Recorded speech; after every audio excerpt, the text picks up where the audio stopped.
Everybody, and thank you so much for joining our webinar. You know, the Rebbe's dream is to bring about the revelation of Mashiach. There'll be a time there'll be no more war, no more suffering, no more sickness, no more pandemics. A time where godliness will be absolutely revealed in this world. Just think about that. In order to achieve this, the Rebbe sent emissaries throughout the world. In 1972, at the urging of Rabbi Koppel Bacher, one of the hidden legends of South Africa, the Rebbe sent Rabbi and Rabbi Mendel Lipskar to South Africa, and Lubavitch Foundation was established. In 1974, Rabbi and Rabbi Schollenberg Groner arrived. And in 1976, Rabbi and Rabbi Yossy Goldman and Rabbi and Rabbi Mendel Popek arrived. Rabbi and Rabbi Mendel Popek went on to establish Chabad in Cape Town, and Rabbi Goldman set up the first Chabad House in Johannesburg. Today, there are more than 50 Chabad emissaries in South Africa. Now, to tell us more about the early years, the present and the future is Rabbi Mendel Lipskar, the Rebbe's head shliach, and Rabbi Yossy Goldman, a most senior shliach, and the senior Rav of the Sydenham Highlands North Shul. Rabbis, thank you for making the time, and over to you, Rabbi Lipskar. Thank you very much, Rabbi Basinter, for that wonderful introduction and the short overview of how it all began in the early days. I once heard from a historian, a good word. He said, you can't change history. Even God can't change history. Only historians can. And that's why before I start, I have to apologize in case I omit anybody from the early days. Please forgive me. I made some notes, but with these things work. As Rabbi Sinter just mentioned, 1972 is a pivotal year. Rabbi Bacher was in New York for Tishrei, and having asked the Rebbe a number of times to send a shliach, an emissary to South Africa, and the Rebbe gave him all sorts of conditions, preconditions as to when the right time will come, it'll come. And in that year, it was shortly after our marriage, only a few months after our marriage, we were approached and we indicated that we would be interested. I always had a desire to be an emissary, a shliach in a distant place. And of course, at that time, even today, South Africa was a very distant place.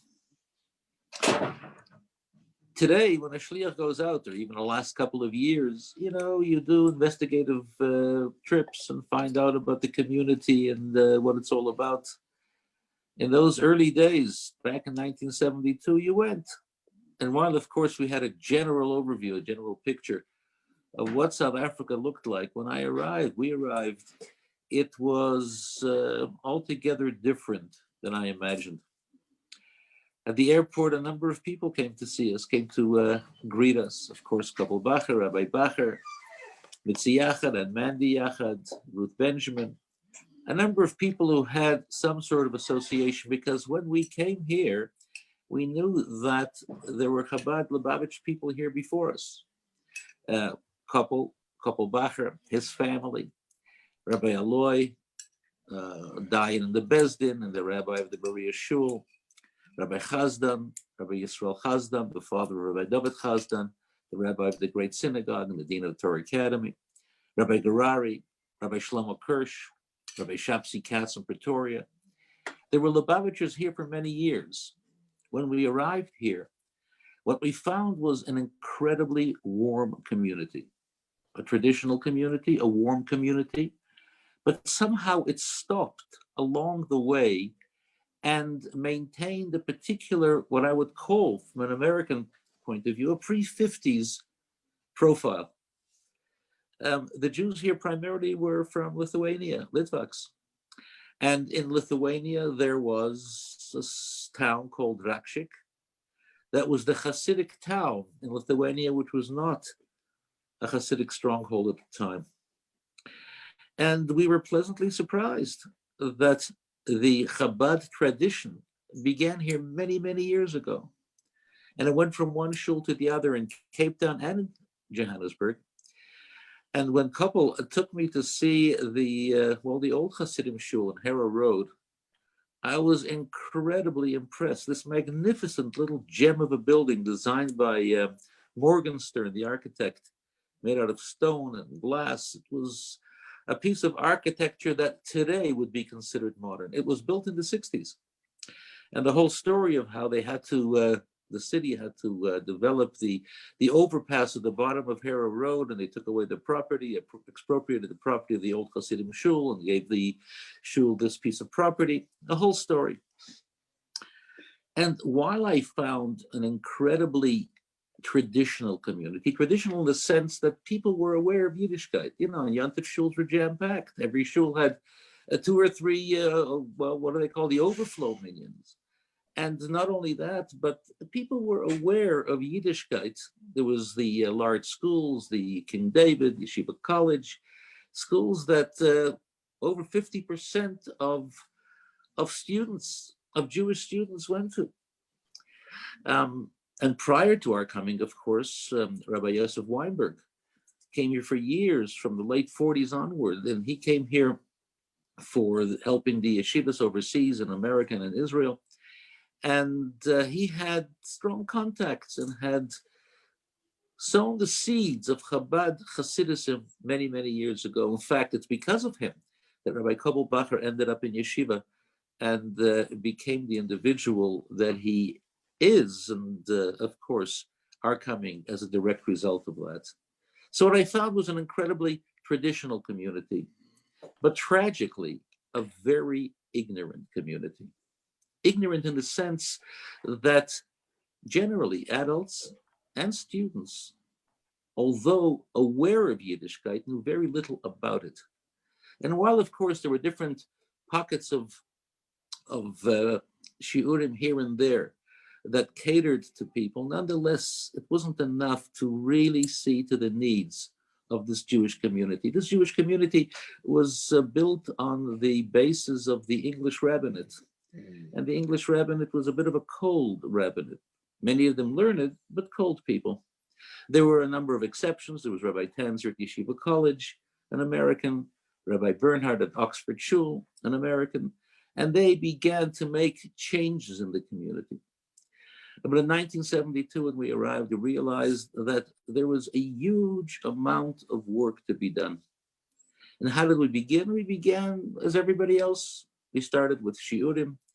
We lived in a very small apartment called the Camelot. It was in Hillbrow, on the edge of Berea, Terhope and Abel. In fact, we met the Ersters there. They had just been married and they had lived there in Camelot as well. And on Tuesday night, we organized, after a while, shiurim for students, and we sat on the floor. We didn't have enough chairs. We sat on the floor and shiurim began. Wednesday night, we had shiurim for adults. It was an adult, anybody over the age of 30 was an adult. And I look back at those days and think to myself, wow, over 30. And there were intensely observant Jews here as well. There was the Adas Yeshurun community. When we first came here, we were pleasantly surprised to find that they had Chalav Yisrael, milk and cheese products. Chalav Yisrael is something that comes late. Whenever a Chabad Shliach goes out, Chalav Yisrael is something that's imported from New York or from Israel or from other large centers. And there was Chalav Yisrael over here. But by and large, the Jewish community, although structured and warm and traditional, highly respective of Rabbonim and shuls, unfortunately, extremely ignorant. Prior to my coming twice, Rabbi Shmuel Lu, London, the well-known, celebrated, famous Chabad orator and speaker, inspirational, Hasidic. He was here twice for encounters with Chabad, organized by Rabbi Bacher and others who were interested. And he had a huge impact on people. And again, when we arrived in 1972, it was a pivotal moment in the history of Jewish South Africa.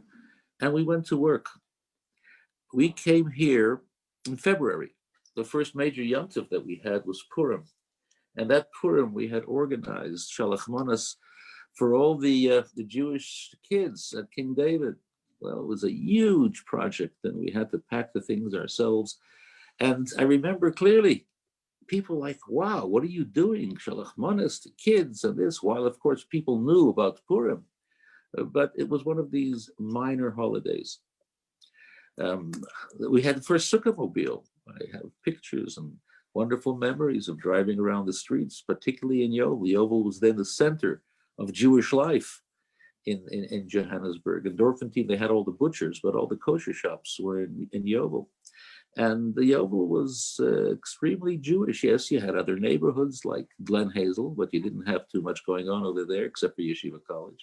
You had Houghton and Killarney and whatever was going on over there, a little bit in Lynxfield, a little bit in Cyril Dean.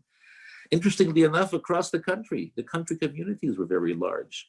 And the East and West Rand had huge Jewish congregations. It was an amazing place. Before I came here, I read a book called A Very Strange Society, and that's what South Africa was, probably is to this day, a very strange society.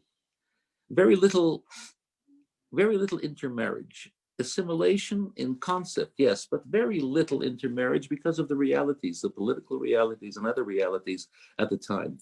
It was a magnificent, thriving Jewish community, but as I said before, hugely, hugely ignorant. Which brings me to a moment. On Wednesday night, we had a shiur at the Bachers, at Couple's house. And one night, it was a Parsha shiur. One night, a cousin of his, Charlie Katz, came along with a friend of his, Joe Davidovitz. And I clearly remember the shiur that I was giving was based upon a talk that the Rebbe gave explaining the four different political groups that stood at the edge of the Sea of Reeds before it was split. Some people wanted to go back, some people wanted to, it was four, and the Rebbe explains it at great length, and I tried to convey what in fact that particular view of the Rebbe was. Joe Davidovitz took this to heart. He came to see me. He said, listen, it's as if you were speaking to me. This is precisely what I need in my life right now. To make a long story short, we started a shiur in Joe's house, Joe and Myrna's house in Houghton on 8th Road, 8th Street, on Thursday night. And that shiur developed into something quite extraordinary. It became a center, all sorts of people would pop in. And the goings on over there were quite exciting. We all sat and said l'chaim, sometimes more than just a little l'chaim. There were the regulars and the visitors.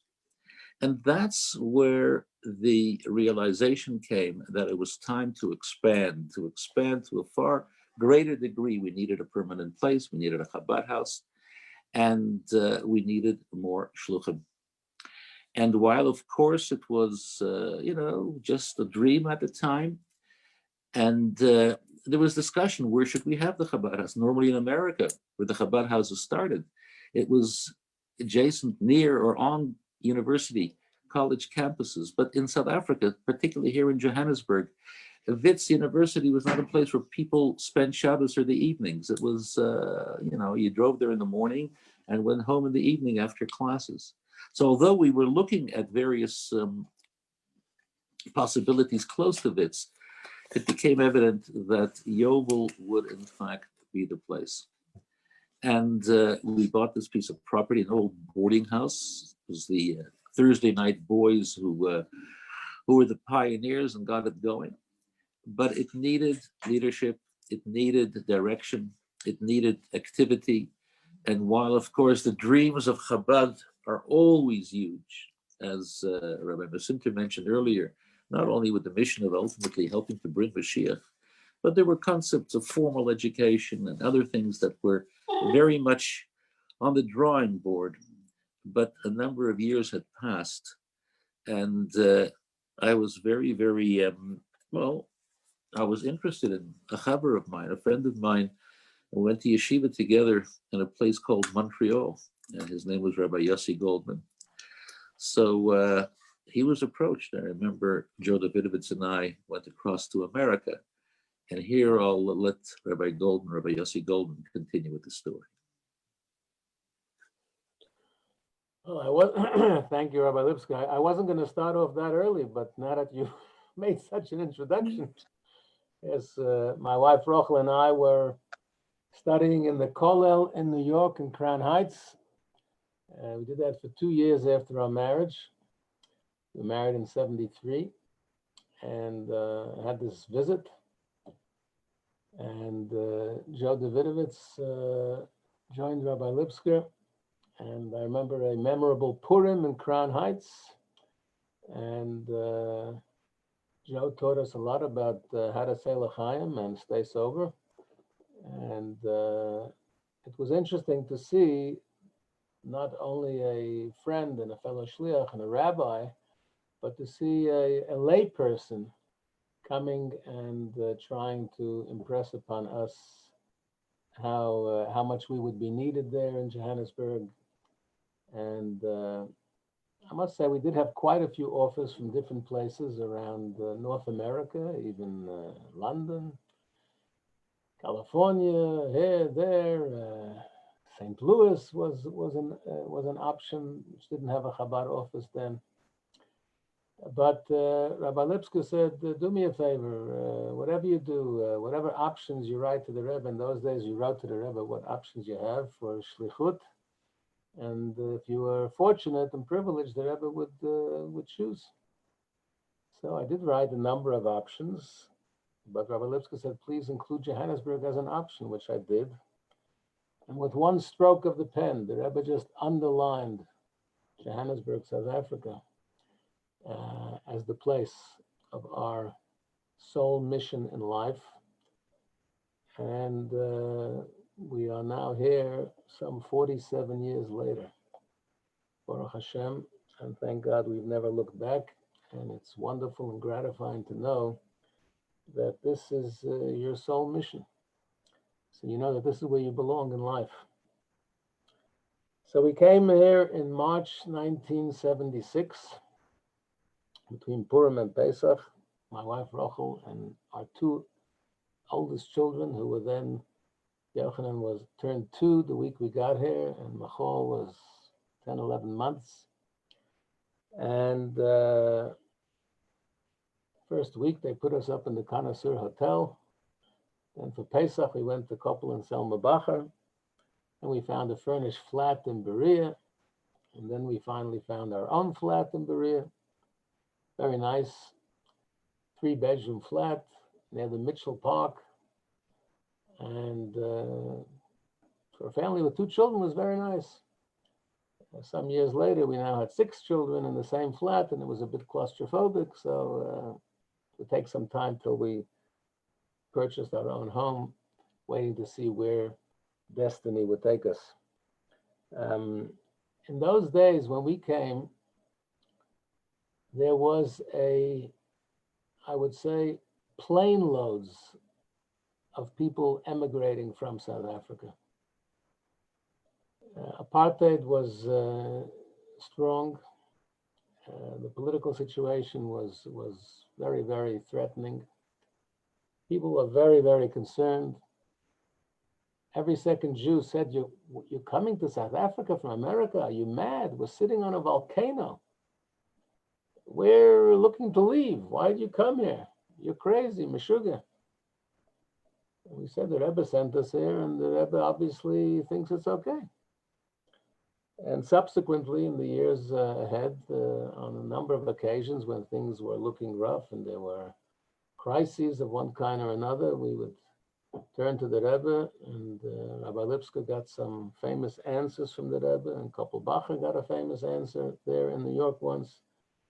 The Rebbe's assurances and reassurances that South Africa would be good till the coming of Mashiach, and there's nothing to fear and nothing to run away from. And Chabad has really espoused that view for all these decades, and I dare say has kept this community intact. And of course, we've lost a lot of people, but who knows if we would have had a community at all, if not for those words of encouragement from the Rebbe, which was our privilege to communicate. I still remember that picture. So before we came, they'd already bought this house. Was a boarding house on Harley Street, 33 Harley Street, Yeoville. Rabbi Alloy lived just across the road on 32. And We were very welcomed by Rabbi Allah and his family because my mother and he came from the same shtetl in Belarus, and Rabbi Shalom Ber Gerari Olav Shalom and his wife Winnie, may she be well, were very welcoming to us when we came and throughout. And so it was my job as the first director of the first Chabad House in South Africa, in Yeoville, to help finish the renovation. And so I worked with the architects, and eventually it got ready. But until it got ready, it took many months. So I was sitting fiddling my thumbs and looking for things to do. So, you know, we had a shir here. I remember starting a shir for singles in Ivor Ginsberg's flat, Rockview Heights, overlooking Hillbrow. And to that shir, I was privileged to introduce quite a few people who became part of the community. May they rest in peace. Benjamin Godelsky, Advocate Godelsky, Jeff Lorgy, Aleim Hasholem. It was an Ivor's flat every Tuesday, and Dot Katzel in Cape Town, may she be well, and others. But I must say, the big action before the Chabad started was at the Hasidic Shul in Harrow Road, where Rabbi Lipskar was the rabbi, and his sermons on Friday night started attracting people from all over. And what was a little old shul with a couple of old Jews suddenly became a thriving, dynamic center, attracting all kinds of people of all ages and all stages. There would be some 200 people in the small shul on a Friday night. And there was no big chazan or choir, so they came to hear the rabbi's sermon, which were power. And then the next day on Shabbos, there was a brocha and a fabrengen, and there too, those fabrengens which Rabbi Lipskar conducted changed many, many lives and many, many families. In fact, I remember people walking from Highlands North, Bagleyton, Cheltendale. People would walk up the hill to Yeoville and walk back afterwards. Sometimes they would roll back afterwards, but people would come from far and wide to those inspirational Shabbosim. And while we were waiting for the Chabad House, so we landed in March 76, and I had a little experience doing Jewish radio in Montreal as a student at a 10-minute show, 5 minutes English, 5 minutes Yiddish, which my dear Rosh Yeshiva, Rabbi Isaac Shrei, Olav Shalom, wrote me in to do. And when I came here, I said, is there a Jewish radio program in South Africa? And they said, no. I said, well, let's start one. So we called the SABC, and the SABC said, this is a Christian country, and there's no room for rabbis on the SABC. That was in 1976. Of course, today there's a new dispensation, and rabbis are often on the SABC today, radio and television. So Nat Bregman, Olav Shalom, introduced me to Izzy Kirsch, may he be well, who later went on to found 702 Radio, but at that time he had Swazi Radio. Kirsch came from Swaziland, and he had Swazi Radio, which was an international sound, then an Indian program, a Portuguese program. So when we came and said, how about a Jewish program? He said, fine, it fits in with the mix. And he very kindly gave us a half hour on a Sunday morning. And when he saw that we know what we're doing, he gave us an hour on Sunday evening. So for 24 years, every Sunday night from 8 to 9, I was able to produce and present the Jewish Sound radio program. And maybe some of you listened and remember the closing line, if it sounds Jewish, it's the Jewish Sound. And of course, Rabbi Lipskar and his dear wife Mashi were often on the program. In the early days, we had Mashi Lipskar and Mish Berkovitz did a children's slot that was called the Mishmash. And we did plays, we did dramatized stories with live action, with actors and actresses. We had a lot of fun. And that went on until the year 2000. Today we have Chai FM, so we don't need a Jewish Sound state hour. But I'm very grateful to Izzy Kirsch for that wonderful opportunity. And then the Chabad House became a center We created a library, so there was a Jewish public library there, beautiful library, with virtually every book of Judaic and English that was available at that time. People could come and borrow books. We had a downstairs basement with beanbags for students. We started the adult education project Teach, Torah education at Chabad House, spells teach. Interestingly, the Star newspaper called me one day to say I must stop using the word teach because they had Project Teach something for the schools, and they said it's copyrighted. Anyway, we carried on. They didn't take us to court. And Baruch Hashem, the adult education was very successful. And then we started lots of other things. So I think it was 1979, we started the first Jewish day camp in South Africa. Of course, there were the Zionist youth camps at the sea during December, but a day camp was unheard of. But in America, they're quite popular for those who cannot get away from the city. So we did it in the winter, not to compete with the other youth camps in the summer. And we did it in the July holidays. So we had a 2-week camp. We didn't have a venue. So 1979, the first year, we were kindly given the premises of the King David High School, Linksfield, allowed us to use their premises as the venue for the Gan Yisrael Day Camp. We had no idea what to expect. We sent out flyers and advertisement, and we didn't know, well, I have 2 kids, 10 kids. In the end, we had 160 children the very first year of Gan Yisrael. I remember it was remarkable, exactly 80 boys and 80 girls.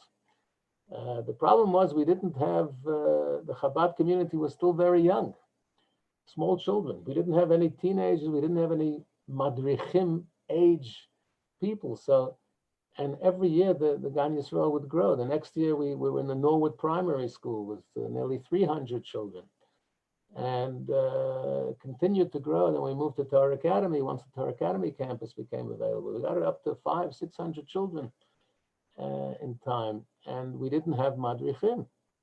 So we actually imported 6 to 8 young boys, young men and young women to run the camp. And then afterwards, we sent the young men out to the country communities to do visits, to bring tefillin and mezuzahs. And today, thank God, of course, the community grew up and we have our own staff. We don't have to do that anymore. But that was necessary in those days. And there was the Festival of Lights, the giant menorah, which was also something we created, also late 70s. And the first one was in the Kalani Mall. I remember it was downstairs in the banking mall today, and people were climbing the rafters. It was such a novelty, and there were many more Jews in Johannesburg in those days. There was the first year we had it. It was such an unbelievable thing. There were 3,000 people in Kalani Mall watching the Festival of Lights with the giant menorah. I remember Abe Sloan, Shalom, gave us the menorah from his steelworks, beautiful big brass menorah. And every night we had guest rabbis, guest chazonim, guest choirs, musicians, and it was a novelty. Today, people are used to it, so it doesn't have the same attraction. But in those early days, it was literally thousands of people came. A memorable moment in the early years, Lag BaOmer 1980, the first Lag BaOmer parade. And we debated this. We were sitting in the Chabad House in Yeoville thinking, will this work? Because in New York they had parades, but New York is a Jewish city, you know. I said the other day in New York, the official municipal no parking signs don't just say no parking. It says, don't even think of parking here. It's a Jewish city, New York. It's easy to be Jewish in the streets in New York. But it hadn't ever been done in South Africa. And South Africans are more, not like England, but not like America either. You know, how would South African Jewry respond to Jewish floats marching down Harley Street in Yeoville, to children carrying placards? Would people be happy for Jews to go so public and brazenly Jewish in the streets? But the Rebbe that year, so we were actually planning a children's rally, but the Rebbe that year sort of pushed that everybody should not have a parade. So we called a meeting of the Chabad community in the Chabad House in Yeoville, and we said, guys, we're prepared to do it, but we can't do it alone. This is a massive project, and there's only 2 weeks to organize it. So I said, if everybody will get involved, then we can make it happen. And Cliffy and Jesse Kay offered the back of their house an observatory as a place to build floats. And Herschel Folkson, Olav Shalom, and Lahava, may she be well, were the architects who directed the building of floats and giant mezuzahs with helium that were in the sky. And the whole community got involved. I have a picture of Koppel Bacher standing on a ladder painting a giant mezuzah. Everybody was involved. I would think that was the highlight, the high point of Achdus, of unity in the Chabad community at that Lag Boimer parade. And it turned out to be a great success. Chief Rabbi Casper, Olav Shalom, graced us with his presence. He didn't go around to so many public functions as chief rabbis today do. He was more reserved, but he came. The mayor of Johannesburg then was a Jewish fellow named Alan Gadd, I remember. And he too came to grace the podium in the Yeoville Park. And we marched, I think 1,500 Jewish children from the Jewish day schools came together, marching down Harley Street, the Yeoville school sports field, where we had a program on the field. And it was a huge success. And to this day, people in my own shul tell me that Lag Boimer parade gave them such an injection of Jewish pride that Jews could walk in the street proudly with a mezuzah, with tefillin, with Jewish floats and Jewish themes and placards, and Jewish children with yarmulkes and caps, celebrating Lag Boimer. It was almost life-changing for many people that one could be a proud Jew even in the streets of Johannesburg. And of course, in those days, Wits had thousands of Jewish students, and we all used to go and give lunchtime shiurim at Wits. My wife and I, we didn't have a shul then, so my wife and I would spend a few weeks every year with the Encounter program of the King David schools. In those days, it was held at the Rocks Resort, owned by a Jewish family. Wollman, I think the name was, in Delmas. And we used to go literally for weeks. King David Linksfield, King David Park, and Carmel School from Durban would come, and shiurim and discussions, and my wife would teach the girls challah, and there was so much going on. I think what's important is that when we came, there were so few religious people in Johannesburg. I think we knew virtually everyone by name. Today, I don't even know every rabbi in Johannesburg, Baruch Hashem. But whilst we found a beautiful community with an established infrastructure, with Jewish schools, with kashrut, with a Beth Din, with a chief rabbi, there wasn't the concept of outreach. Someone saying they can't hear me. Can you hear me? Yeah? Okay, maybe it's on their side. There wasn't the concept of outreach. And I will say this, that the Kol Aliyat Shaul had some classes on a Monday night. Bnei Akiva did things. But I think Chabad took outreach to new levels with the Chabad House and an injection of shluchim that kept coming over the years. And also, this was a new type. Rabbi Lipskar mentioned the British rabbinate, the American rabbinate, but here there were the young couples in their 20s coming out, dynamic, a new kind of rabbi and a new kind of rebbitzin, well-dressed, presentable, young, dynamic rebbitzins who would give shiurim as well. And it really made a big impression on people. I know my wife in the early years organized the Jewish Women's Week, and the mayor was then Eddie Maggid, another Jewish mayor, who proclaimed the Jewish Women's Week of Johannesburg, and all the Jewish women's organizations got together, and she had a conference for Women's Week and brought out overseas speakers, Rabbi Manis Friedman, Rebbetzin Garelik from Italy, late Dr. Landis, Judah Landis, who was quite a character, and 800 people in the Connoisseur Hotel. In the 80s, we organized concerts, Jewish concerts. Mordechai Ben David, we brought out Mordechai, Chabad House brought out Mordechai Ben David 3 times in the 80s, through 1980 and 86. And I remember the Coliseum Hall in, was it Commissioner Street, Johannesburg, I think. 2,200 people, sold out for a Hasidic concert. This was history. Today, of course, it's not so unheard of. It's been happening over the years a lot, but that was a first. And then, of course, there was the Purim. Rabbi Lipskar mentioned Shalach Monas, but the Purim, the annual Purim dinner. The annual Purim dinner was something that I think put Purim on the map. I mean, people knew Purim, but it was a very, very minor thing. And we had this annual Purim dinner at a different venue in Connoisseur Hotel or other venues, some interesting venues over the years with special entertainment, and it really gave Purim a presence in Johannesburg. Today it's not necessary. Today everybody knows, but in those early days, things like Purim, like Lag Boimer, like having an upsharness for a little boy, these things were not known. And it created a new awareness on many levels.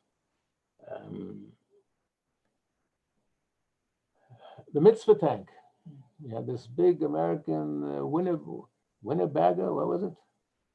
Mitzvah tank. I remember taking it down to Cape Town for one December holiday. Young Michael Garari helped me. He was, I think, a bar mitzvah boy. Today he's a rabbi in Sydney. And we stopped at all the youth camps. I spent the Shabbos at Bnei Akiva camp. I spent 2 days at Beitar. I spent a few hours in Habonim. We spent a few days in Plet until we got to Cape Town, and then parked on the Sea Point promenade and got people to put on tefillin with our trusted driver, Alfred, who drove the mitzvah tank all the way down. I remember at Sir Lowry's Pass, very narrow road. You got the mountain and the cliff. And as we're traversing this pass, a Stutterford's van line came from the other side. I closed my eyes. I thought, oh my God. But Alfred just was whistling and driving, no problem. Those were the early days. And then, of course, the Torah Academy School began as a small little nursery school for our own children in the Hasidic Shul on Hara Road. And Baruch Hashem very quickly started growing, and then went to the Bernard Patley School in Yeoville, which was by the Yeoville Shul, and was bursting at the seams. And eventually the property in Orchards became available. I think Rabbi David Lappin told Rabbi Bernard about it, who told us about it. And Rabbi Lipskar, should we talk about that, the controversy about the reckless empire building? I want to just, well, first of all, thank you very much, Rabbi Goldman. That was a wonderful, wonderful review of Chabad in the early years. But just before we get into that wonderful, well, discussion that we had with the Jewish leadership of South Africa, people often ask, because when you take a look at it, Chabad around the world, Chabad here in South Africa, an amazing success. And how is it that, a Hasidic movement, how is it that they have had and have such a massive impact on the entire world today? And here in South Africa, Rabbi Goldman mentioned, we have well over 50 shluchim and Chabad houses and Chabad rabbis. What's the secret of the success of Chabad? And while many people will say this and that and talent, at the end of the day, the secret of the success of Chabad is the Rebbe. The Rebbe who inspired generation after generation of young people to understand that they have this huge task of getting the world right. And whatever it takes, You have to reach out. You have to take Yiddishkeit to the people. You have to bring them in. And the Rebbe's vision, the Rebbe's view, the Rebbe's inspiration is something that guides every single shliach. At the end of the day, this is what guides the shliach, the understanding that the Rebbe is there with him, with her. And this makes for great, great success. So the story is that when we decided that we were going to go big with the Torah Academy, we had a meeting. I'm not going to mention names. Maybe Rabbi Goldman, if you want to, you can. But the leadership of South African Jewry, the Zionist Federation, the Board of Deputies, the Board of Education, came to see us about this. The IUA, the reckless empire building. I remember we were sitting there and they were talking to us about this diminishing community, and we don't have the funds, and we don't have this, and we don't, and how can we possibly think of getting involved in this massive project of developing what is now a magnificent, wonderful, successful, huge school? So we were sitting there, and well, Rabbi Goldman, maybe you could take over over here. You remember the details? Well, they came to us. We were sitting in the Chabad House library, and some of the doyens of the South African leadership at that time, and one said we don't have enough kids for another stream of Jewish education. One said there won't be enough money, and because the Rebbe had this vote of confidence in the future of South Africa, we and our school was bursting at the seams. We were growing in leaps and bounds at our academy in those days, and this property came up for a song. It was a bargain. I mean, today we can mention it, but they bought 22 acres. Rabbi Lipskar, tell us how much 22 acres cost in 1979. I'm not going to tell you the exact amount, but it was very little. And I remember getting a property developer to take a look at it and say, is this property worth this amount of money? And he said to me like this, given the current situation, and it was politically extremely, extremely delicate at the time, he said, today property has no value whatsoever here in South Africa. But in commercial terms, if this thing goes, it's worth 10 times the amount that it was owned. It was actually owned by the Catholic Church, but the person who had the rights to it was a German who owned the Zulek. What was his name? John Heinrich. He had a restaurant, and we shook hands and we were walking. He said, no, he only wants to sell half of the 22 acres. He wants to keep 10 acres for himself. I walked. I said, what do you want for the whole thing? And at the time, okay, here it is. He wanted 500,000 for 10 acres, 500,000 rand. Today you can't buy anything for 500,000 rand. I said, how much do you want for the whole thing? He said 700,000 rand. So I immediately sent off a letter to the Rebbe to ask if we should do that. And the Rebbe immediately answered, yes, we should. He saw it clearly. And the rest is history. But there again, and I remember John Heinrich, he was a gentleman. You know, it's important to mention that name because things changed a few months after we did the deal, and South Africa was booming again. And all sorts of property developers came to John Heinrich and offered him a lot more money for that property. And he said, he shook hands with the rabbis, Rabbi Bernard and myself, and that's it. As far as he's concerned, the deal is done. And even though it wasn't formally, property that has to be done on a written contract, even though it wasn't formally finished, he would not budge. He said, that's the price I offered. I gave it to them for, and that's the price I'm accepting. And again, there was vision, and there was the ability to reach out to the Rebbe and get direction and to understand which way we were going. People often ask, how is it that so many of the large shuls here in South Africa have or had Chabad Rabbanim, Rabbi Goldman at Sydenham, Rabbi Chazdan was in the great synagogue, etc., etc. And the answer was simple, because during the dark years, a lot of people left. Nobody was taking up positions over here. And Chabad was here. Not only we're going to stick it through, but we were here for the duration. The Rebbe said this is going to be a huge and wonderful community. And these machers, as Rabbi Goldman referred to them, the doyens of South African Jewish community, wrote a letter to the Rebbe, a famous letter to the Rebbe, to complain about these upstarts, these young upstarts here in Johannesburg. And they opened their letter by writing to the Rebbe saying that this is a dwindling community with diminishing resources. And then a whole long letter to explain why it was so unwise for us to build a new school. And very soon thereafter, they received a 2-page letter from the Rebbe, which was unique in English. And the Rebbe began the letter by saying, you write that it's a dwindling community with diminishing resources. And the Rebbe says, as Jewish leaders in South Africa, it's your job to see that it shouldn't be a dwindling community with diminishing resources. You have to turn that around. The Rebbe's positive view.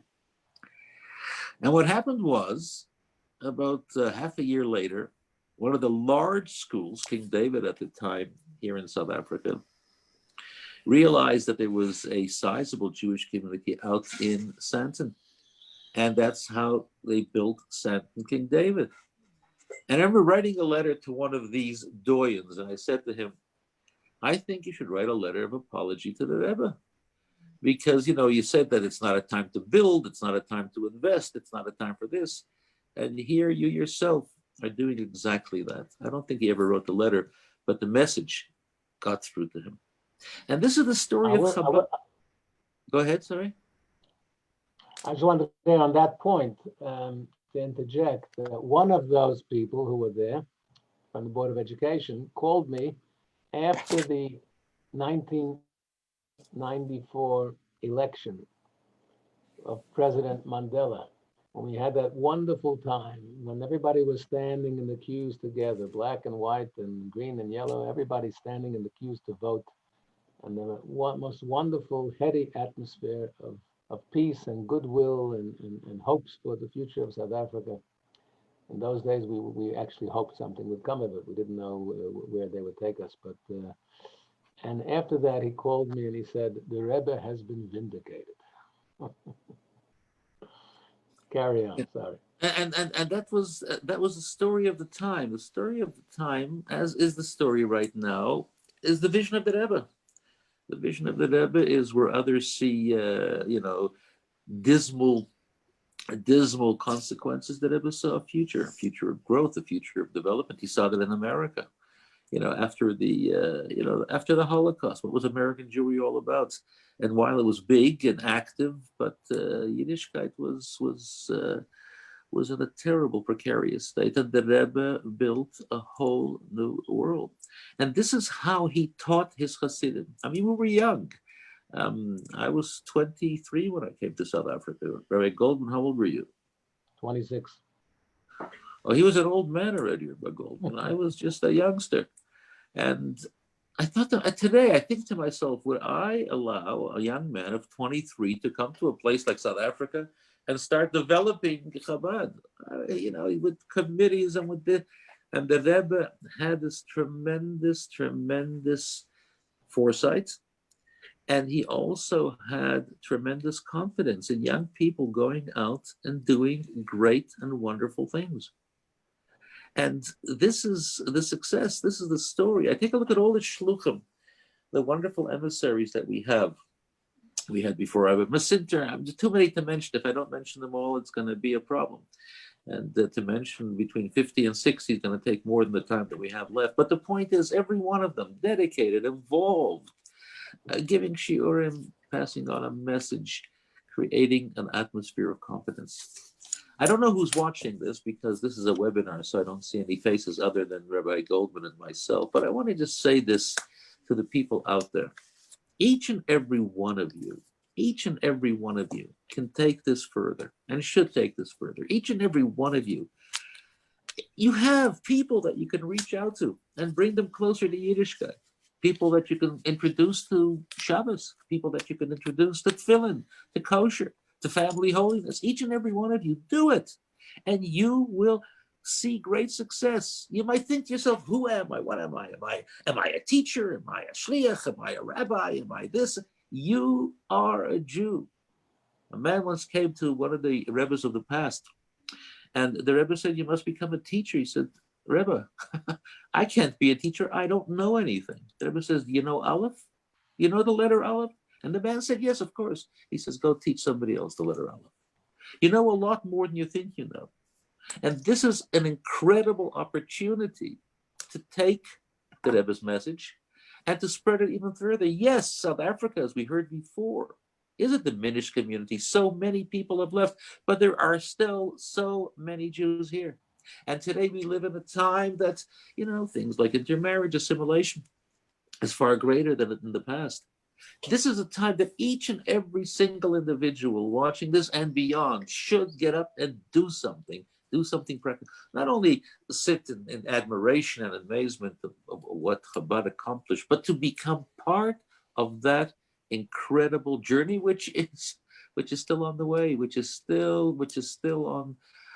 We've got a long road ahead of us. It's not over. It's not over by any means till Mashiach comes, and then beyond, as the Rebbe said about South Africa. And this is why what began with very small beginnings, people sitting around and talking and chatting, grew and mushroomed into this incredible, incredible success. Each and every one of you can make your own success. I'm sure Rabbi Goldman will share these thoughts as well about how everybody can do something that's important. Well, we're actually very proud that quite a few of our children are here in South Africa today, in Johannesburg and Cape Town, leading communities and taking it further down the generational line, which is again a vote of confidence for South Africa. And also what Rabbi Lipskar just said about the Rebbe's view, the fact that I had the Rebbe's blessings. Of course, I would never have left Chabad House. I started the Torah Academy Shul in 1983, and then in 1986, Harold Novik approached me to invite me to become the rabbi of the Sidlim Shul. I would not do anything like that without asking the Rebbe. The Rebbe sent me to South Africa, and based on the Rebbe's answers and guidance, that became my new shlichut. And to me, it shows that the Rebbe was not just looking to build his own private movement. The Rebbe was genuinely concerned for every single Jew in the world.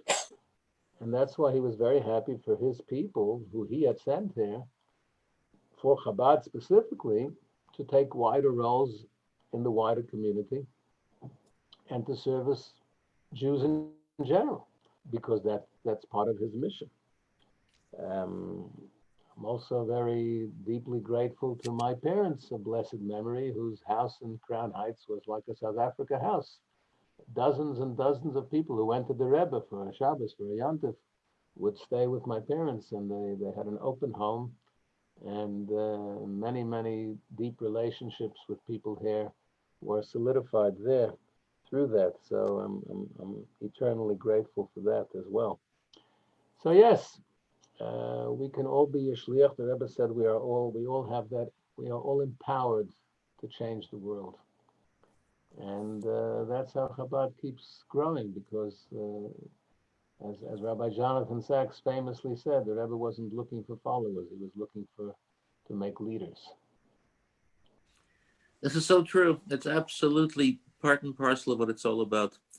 And the influence of the Rebbe, of Chabad, goes far beyond, so-called card-holding members of the Chabad community. There are people out there whose lives have been touched generally and personally by Chabad, and particularly the Rebbe. The stories, one day, right now, in fact, a group of us are getting together to try and put all of this history into a book. It's only in its early stages, not the book, the idea. And we're going to reach out to all sorts of people to help us conclude this wonderful project. Because as I said earlier on, it's important for all of us to remember the history and how it all began. It's not a given. And today people are growing up, it's a given. Almost every neighborhood has a Chabad house and a thriving Chabad house and a successful Chabad house, and wonderful. It happens with individuals. And I'm not talking about the shluchim alone. It's not only the shluchim that create this reality, it's the people around the shluchim and the attitude that shluchim have to people. Everybody plays a very huge role. As Rabbi Goldman mentioned earlier on, he was very incredibly impressed that it wasn't a shliach who came along only to talk to him about the idea of coming to South Africa. There was a layman as well. Joe DeVito was a property developer, a very successful property developer at the time. And his vision, his dedication. And this is the way it works. And this is why each and every one of us, you in particular, each and every one of us, has the capacity of doing great things. And particularly during this month of Elul, particularly during this time of the year, particularly during this year, this incredibly confusing year in many ways, but a year of powerful opportunity. This is a time that we can do and should do wonderful things. With the coming of Rabbi Goldman, things went to a different level, with the other shluchim to another level. Today, it just blossomed, it mushroomed, it grown. The growth was quite unbelievable. Teachers, students, generation after generation of young people going through this system. It was something which you can only marvel at. And I thank God. And how the graduates of Torah Academy are today themselves principals and teachers in our own school and in schools around the country and around the world, in fact. And shluchim. And graduates and doctors and lawyers and whatever it is, having a wonderful effect on the communities. And therefore, I'm eternally grateful to have had this opportunity. I take a look at some of the pictures of the early days and I can hardly recognize myself. And I say to my wife, is this me? Is this me? My grandchildren look at the pictures that we have from the early years and say, Zadie, is that you? You look so different. And they think a Zadie is what a Zadie looks like, with a gray beard and a little hair on top, looking quite old-ish. But yes, it's young people. Guys, thank you for that. Just before Rabbi Karlebach takes over, if you could just each of you share one personal story that you had with the Rebbe. Rabbi Zinta, before we do that, are you going to deal with the questions? I see there's some nice nostalgic comments, but there's also some important questions in the Q&A. So you answer the questions. Okay, so Sean Bacher, and I must say that before the Chabad House was opened, I didn't have a place to go to work. So I lived in Berea, and I used to go to 57 Delver Street, was it? Johannesburg, S. Bacher and Company. Post Office Box 11205, Johannesburg, 2000. And couple's office was hijacked as the Chabad House office. And late Israel Vashon and Mrs. Bacher. So what percentage of my children have remained in South Africa is a question. Let me see, we have 11 children. I haven't worked out percentages, but we have 4 children in Cape Town and 2 children here. So more than 50% are in South Africa. What would you recommend to young adults, to stay or to emigrate? We have consistently preached against emigration based on the Rebbe's prophetic assurances, which have seen us to this point, and please God will see us till Mashiach and further. And was the Rebbe right? Of course the Rebbe was right. I mean, every place has its problems, every place has its challenges. Of course, we're very frustrated by politics in South Africa, and when I came here, the rand was worth more than a United States dollar. I'm not giving the rand price today, but of course we have all kinds of issues. But as a community, we still have a remarkable community. I had a Zoom discussion on Friday with the rabbi Chabad rabbi from Dallas, Texas. And he said, where he has a lot of South Africans, and he said as follows, he said, you know, it's not just that the South Africans who've come here is our gain and your loss. He said, based on the verse in yesterday's parsha, Ki ha'odam eitz hasoda, that man is like the fruit of the field, and that you have given us your fruits, because the South Africans, whichever community they've gone, have uplifted those communities. He says in his shul, the Gabbai is a South African, because South Africans have a traditional view and warmth and flavor of Yiddishkeit, which is much stronger than the Americans or than the Australians or the British or wherever they went to. And wherever they've gone, they've uplifted and strengthened those communities. So he said it in a very nice way, that we've given our fruits. We have to be fruit-bearing trees. And South Africans, yes, we've lost a lot of people, but many South Africans have made very, very important positive contributions to Jewish communities around the world. Yes, someone mentions, of course, unless you're going to Israel, of course, no question about that. I think Rabbi Bernard Olvashon once coined the phrase, go home or stay home. So I'm answering the question about Aliyah, go home or stay home. But Aliyah has to be a positive Aliyah, to go for the right reasons, not to run away from South Africa. If you're running away from South Africa, then there's nothing to run away from. If you're going to Israel for positive reasons, for spiritual reasons, for Aliyah, it should be an elevation of your life, of Yiddishkeit, that's an argument. But the Rebbe's point was that there's no need to panic and run away from South Africa. And here we are, and we're still here. Okay, so I'm here 47 years, Rabbi Lipskar's here over 50 years. And we should be celebrating a milestone one of these days. Okay, so I think we've answered the questions. Yeah, any other questions? Okay, I've answered the questions. I'm happy to hand over to Rabbi Kalbach. Or you wanted stories from us? Rabbi One Lipskar? personal story each, one short personal story with the Rebbe. Okay, I'll let Rabbi Lipskar go Let me first. tell you a quick story. I was a little boy, when I say little, before Bar Mitzvah. And I came down with my father to New York for the Yud Beis Tammuz for Bringen. And I had to go back right away because, there was a car ride. My father was going to stay on for a while and go up and visit the Chabad camp in the mountains. And I desperately wanted to go with my father, but, for all sorts of reasons, my father felt it was important for me to go back home. And we came into the Rebbe for Yechidus. I was a little boy. And whatever my father discussed with the Rebbe. And then the Rebbe turns to me, a kid.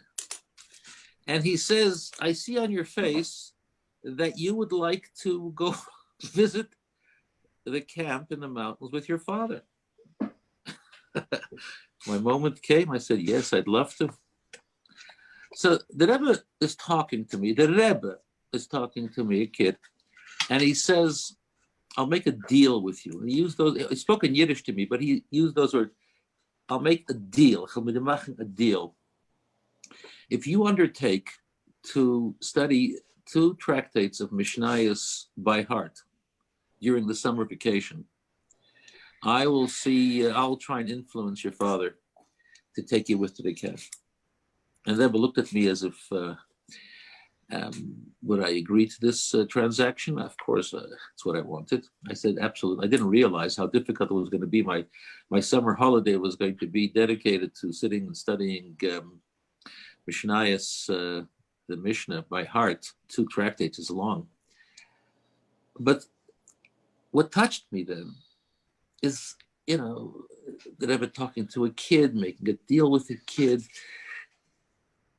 And as I was growing, as I unpacked that story again and again and again, how the Rebbe was able to focus on each individual and their own situation and somehow draw out from that individual energy and strength and wisdom, and the rest is history. Rabbi Goldman. I was never given a deal by the Rebbe, unfortunately, but I did get some nice Hanukkah geld from him and many blessings and advice over the years. But it's interesting. I hadn't thought of sharing this, but now that you asked, tonight we're going into Gimel Elul, which happens to be the birthday of my son Nissen, who is today the Chabad on campus Shaliach in Cape Town for UCT and Stellenbosch. And they're actually busy getting ready to enlarge their Chabad House there because they've outgrown it, Baruch Hashem. So today's his birthday. So 29 years ago, we had a story with the Rebbe. My wife went into labor, and we took her to the Park Lane Clinic to Dr. Chaim Hakoyen Neifeld, may he be well, was the obstetrician. And he comes and says to me, I've examined your wife and the baby is lying transverse, which is horizontally across. I said, I can do breech deliveries, no problem, but transverse, we have to do a Caesar. I must tell my wife the good news that she has to have a Caesar. I tell my wife, she says, no way. This is my 10th child. I've never had a Caesar. I'm not starting now. It's Shnas Arenu Niflois. The Rebbe said it's a year of wonders and miracles. I'm not having a Caesar. The doctor doesn't know what to do. He says for the first time in his life, he called in a second opinion. At 1 o'clock in the morning, Dr. Ronnie Klein, may he be well, came. And he also checked and he said, it's transverse. What can you do? They tried manipulating the baby. He said that late stage, he couldn't manipulate the baby, wouldn't move. Says it has to be a Caesar. But Dr. Ronnie Klein says to me, why don't you call New York? Meaning the Rebbe.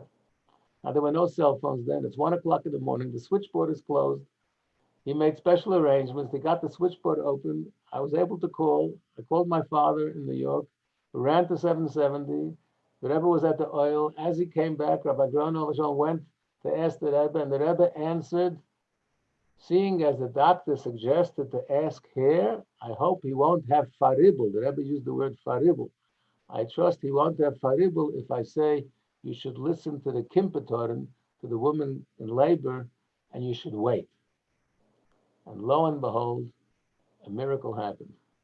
And the baby turned by himself, face first, came down, a natural delivery. Both doctors said this is a miracle. They've never seen at this late stage in labor for the baby to turn is unheard of. And Dr. Ronnie Klein told us that from that story, he himself became inspired and became an observant Jew. Thank you very much. Happy birthday, Nis.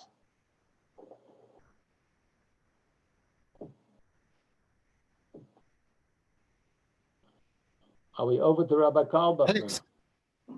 Thank you to Rabbi Lipskar and Rabbi Goldman for those wonderful memories. I want to thank, first of all, Rabbi Lipskar, Rabbi Bernhard, Olva Sholm, and Rabbi Koppelbacher for bringing me out to South Africa. I remember when I was offered this position, I knew so little about South Africa. I'd never even heard the word apartheid. And I asked, what is South Africa like? And Koppel answered me, South Africa is so good. It's Gan Eden on earth.